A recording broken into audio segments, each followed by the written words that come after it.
Hi guys, so I'm at a bit of a different angle. I've got my new desk in the background. Do excuse any of the mess you might see. I'm still like removing stuff from my room. Anyway, I'm here to do my monthly wrap up. So today it's going to be including the books I read, because I only read 2, TV show that I checked out, and some films that I watched during February. So let's start off with the books, I think, seeing as I do believe there's only 2 that I read in the end. One of them was actually quite a chunky one, and that was 13 Minutes by Sarah Pinborough.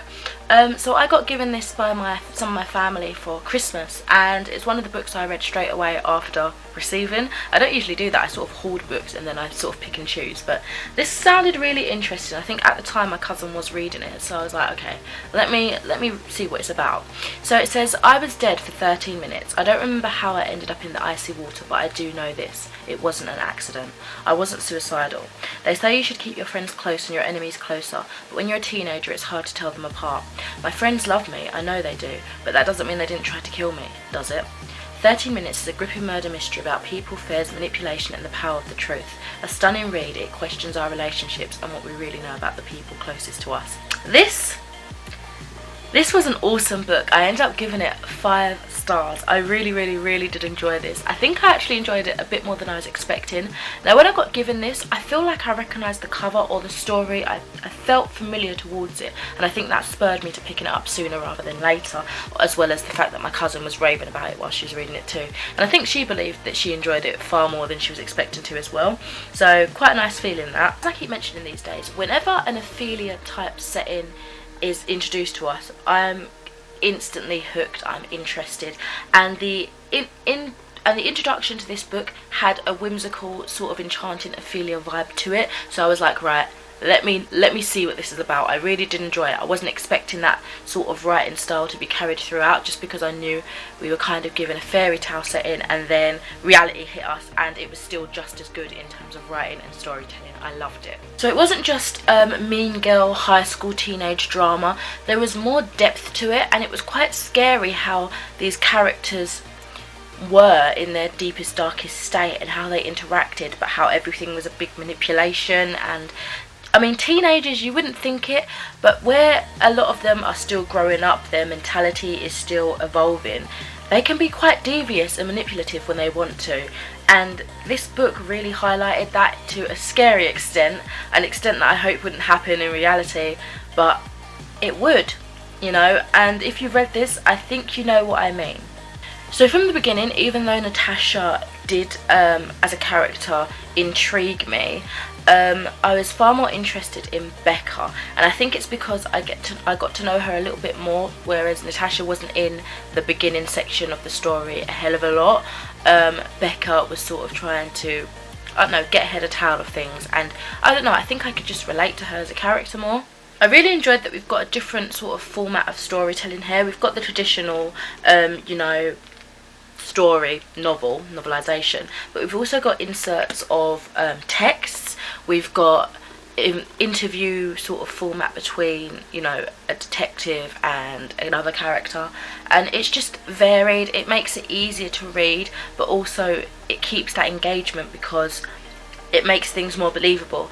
And as well, I felt like it ended up falling in a time, like the month a particular scene happened ended up falling into line with the month I was reading it, and so it just felt like real current news, and so it made me even more involved with the story because it felt real. I don't know, I feel like I'm gushing a lot.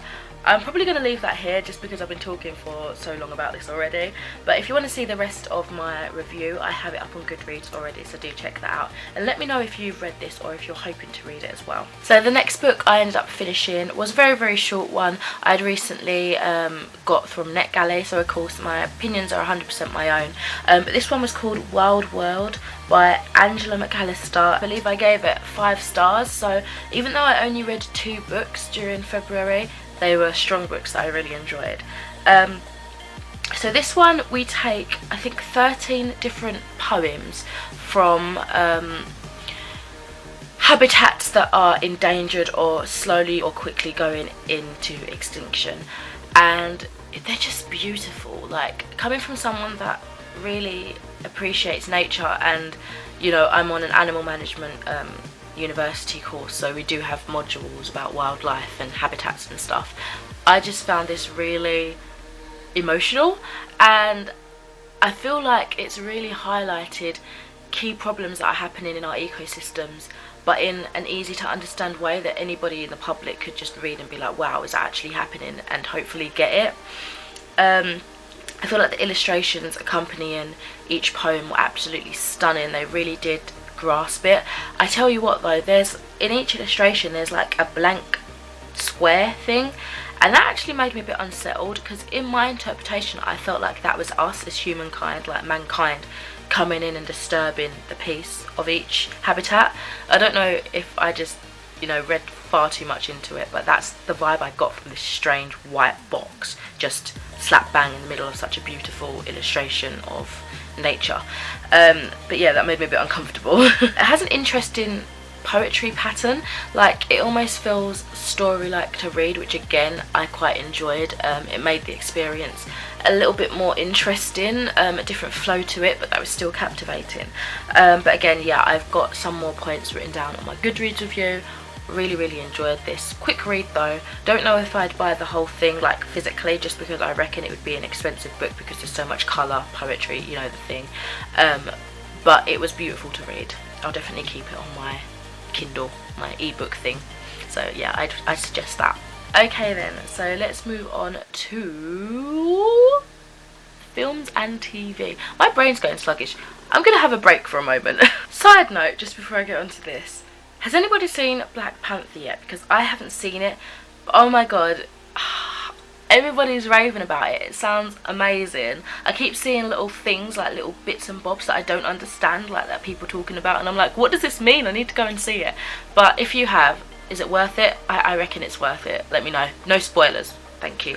So continuing on with the Marvel marathon that I spoke about last month, Iron Man 2 was next on the list, so obviously I went to check that out, and I ended up giving that 4 stars. So in this movie, obviously Stark gets involved with governmental issues and has new enemies that his superhero alliance gains him, unfortunately. This is yet another Marvel film that I am ashamed to say before this I had never seen. I think you're going to see that as just a reoccurring theme for me throughout the early period of world building for these movies. I actually really like that we have a recap voiceover for the introduction part of this film, because I do believe the first film was like 2 years prior, and obviously people's memories, unless you watched it straight away before that one, people's memories would dip, so that's very appreciative. It's actually quite a nice and fast refresher that helps to introduce new characters too. So this time I tried my hardest to pay as much attention as possible, especially for the very beginning, like the early start of the film. And I found that far easier to do than the last one because it entertained me like straight away. I like the recurring themes of early scenes being set in like a different country. It kind of made me feel that the events in these movies just hit more than the USA, like it's affecting all over the world. And I think Iron Man's one of those films that actually really centre on different countries and brings it into the Marvel universe. And his show-off entrance, might I just add, just so him. Stark, of course, always talking over and above everybody else. It just makes it natural because you always have that one person in the group that speaks above and just like disregards everybody. Stark takes that to the next level, but he does it really well, and it shows the arrogance of his character that I quite love. It's actually a shame that they changed the actor for Howdee-haie. I had to actively Google his character to realise that it was a different person and that this was still Howdee-haie. I looked into why the actor was different, and apparently there was a dispute with the second film and money and something like that. I didn't go too deep into it, but it's a shame. The hint at Captain America just made me chuckle, and of course how oblivious Stark was to the whole thing, and I suppose at the time the audience might have been, unless they were hardcore like comic book fans and knew how everything like went together. It's funny, you know, having hindsight, seeing all that, and you're like, well, that's clearly linking to the next film, do you know what I mean? It's actually weird to describe this as being a quieter film to the first one. I mean, there's dramatic scenes and plenty of them, but this one just felt like, I don't know, I guess, I mean, the story itself isn't as dramatic as the story in the first one, if that makes sense. And we just have copycats trying to be the next Iron Man, so there's not really any crazy emotional pulls for me. Nonetheless, it is very enjoyable, and I definitely would say that I liked it more than the first film. It was really, really funny, but I'm actually quite shocked we didn't have more sort of cameos, I guess, from members of the S.H.I.E.L.D. team. What with the credits at the end of the first one and everything. Luckily, the next end credit hint takes us smoothly into the next one, so hopefully there'll be no like, hold on, why wasn't there that? Does that make sense? I don't know, like, why wasn't there more of that if they hinted at it in the end credits? I thought it would have been more like obvious, do you know what I mean? But it seems that that will be the case for the next film, obviously. So next up, I ended up seeing a new release, and that was The Shape of Water, which I gave a 4.5 stars. I have indeed filmed a separate review, which I will link up in this way, is it? I don't know. No, this way, in the cards. I don't know. So do check that out. It's a new I can never say his name, Guillermo del Toro film, and it was amazing. I won't say too much because I want you to check out my review, and if you've seen it, let me know what you thought about it too under the review, because I don't want to be spoiling anything. So it was amazing. So next up, I went and watched Thor, which I ended up giving a 3.5 out of 5 stars. So in this film, Thor is cast out of Asgard after creating some diabolical war, and is punished to live among the humans on Earth, where he becomes one of the Avengers. So I guess being grounded on Earth has some of their perks. Being into my mythology that I sometimes speak about, I bet you're surprised to find out that I hadn't seen any of the Thor movies. Yeah, let's let that sit in for a little bit. I'm ashamed. Or maybe not, as you've come to realise there's a whole lot of Marvel films that in actuality I have never seen. And the shame of it is quite immense. Honestly though, coming into this film, I was shocked we didn't see Asgard straight away.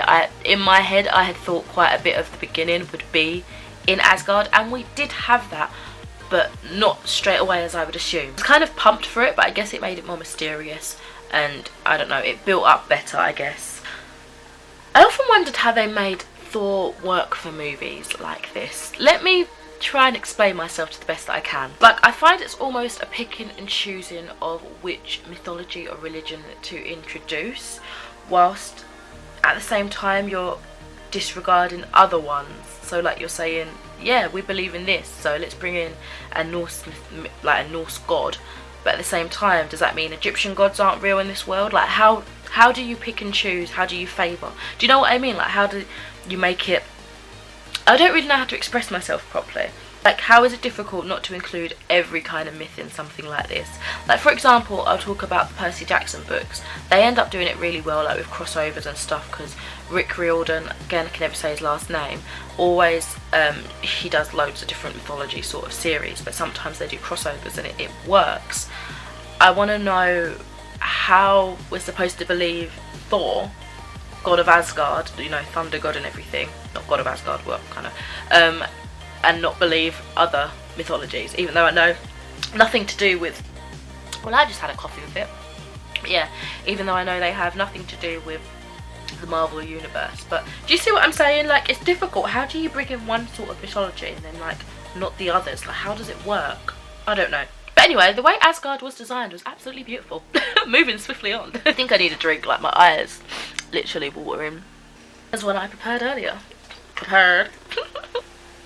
And breathe. In terms of the story, I actually feel like there were some awkward pauses that lasted far too long. I was just like, I'm feeling a little bit uncomfortable with this amount of time that's gone by and nobody said anything. They're just kind of looking pretty and everything. However, there were some very funny moments, which of course I took to Twitter to comment about. So check me out on Twitter if you haven't already followed me. It is Sapphire Brains. Shameless plug. The Avengers agent dude, whose name I always forget, seemed kind of mean in this film, but I guess he was dealing with like an otherworldly possible threat and he needed to take measures to protect the Earth, so I can understand that, but it was weird seeing him like more suspicious and a bit mean. For some reason I wasn't overly keen on Natalie Portman in this film. I'm really not sure what it was about her, but something just was putting me off for some reason. The end credit scene was a little bit eerie this time round, but generally overall I quite liked the film. Not as much as I think maybe I was expecting, but I think hype has a lot to do with that, and not in the way you might be thinking. I think funnily enough, had I seen this just when it was released in the cinemas with all the hype, I feel like I would have lived off of that buzz and got more excited and enjoyed it far more than now when the buzz has died down and I'm just not really do you know what I mean? So yeah, that's that. And then lastly, I checked out a series called Crackanory, which is on, I don't know what channel it's on actually, but I ended up giving it a 3.5 stars. I only watched like 1 or 2 episodes, and it was out of series 3. But with these sort of things, you can just jump in and out. You don't need to follow it like meticulously or anything. But I think this is something my brother had recorded when he lived here, and it never got deleted, so I thought actually I want to check that out. That sounds interesting. As you'd imagine, it's basically Crackanory, you know, the storytelling TV show that kids have, but for adults. It reminds me a lot of Drunk History, funny enough, but the like actors or whatever that are telling the story aren't drunk. However, they may be on crack, as the name implies. It's a mystery, I don't know. So from what I saw, I thought it was pretty good. I think I may look up some more episodes, but I definitely have it on as more of a background noise sort of thing, rather than like proper religiously watching it and going back to all the other series and watching it through that. Probably wouldn't series link it myself, but you know, it's decent entertainment. I don't think it's as funny as Drunk History, but they seem to as well tell real like historical things that happened like Drunk History. But I don't know, man, there's just something about being drunk that makes it funnier. I don't encourage drinking like that, but do you know what I mean? Anyway, that's it for my video today. Let me know what you've been reading, what you've been watching. Have you got any suggestions for me to check out and like review for you guys? And enjoy your day. I wonder if it's snowing when I upload this. Like, it's been snowing all week. I'm filming this on the 1st of March. It's bloody March. It's spring. It's snowing. It's crazy. My uni's basically been shut down all week. But I've been working on my dissertation, so that's something. I'm so miserable and lonely at the moment. Anyway, night night, bye. Night night.